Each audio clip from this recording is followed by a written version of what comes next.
websites together. How do we cluster them? The most natural approach would be to say, if two websites share common features, like we find the same email address, the same phone number in two counterfeiters' websites, they probably belong to the same guy. We have lots of websites, we have a lot of features.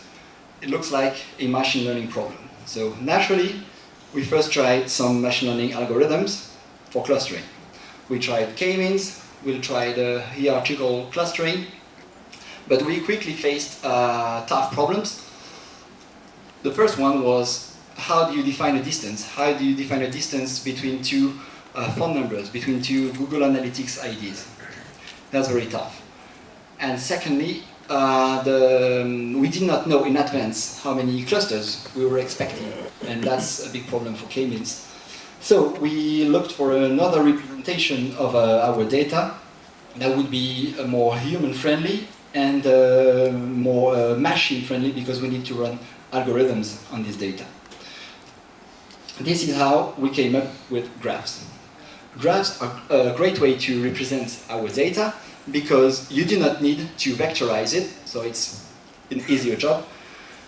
And also, graphs come as a very natural representation of websites linked together as a network. And also, in the end, you get a very human-friendly representation of your data. To visualize and explore the graphs, we use this great open source tool, Gephi. You probably know it. You can handle up to millions of nodes and edges with it, and you can also add some colors to the nodes and edges, so you have a better visualization of your data, and it's very helpful. If you put your data in Gephi, at first you have this big black mess, but then you can add some color to the features. It gives it a little bit more value. And then you can run some clustering algorithms. We like to use Force Atlas 2, which is a network specialization algorithm. And it sets all the nodes and edges apart, like this. And it groups the nodes that look alike together. In the end, you can clearly see some clusters. So that's how it looks like after running the algorithm. Now,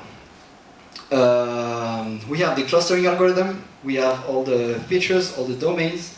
The problem is an edge and a node are some abstract concepts. So how do we define a node and an edge? First, the naive approach was to say, okay, I want my data to be homogeneous, so I will say every node is just a website, plain and simple. And if two websites share a common feature together, for example, the same email address or the same phone number, I will just draw an edge between the two nodes. Say that these two websites share more than one feature together, they also share some analytics IDs, I will just draw a thicker edge. So I have this concept of weighted edges. In the end, you get some nice graphs like this. You can clearly see the clusters thanks to the thickness of the edges. But there are some big problems. The problems are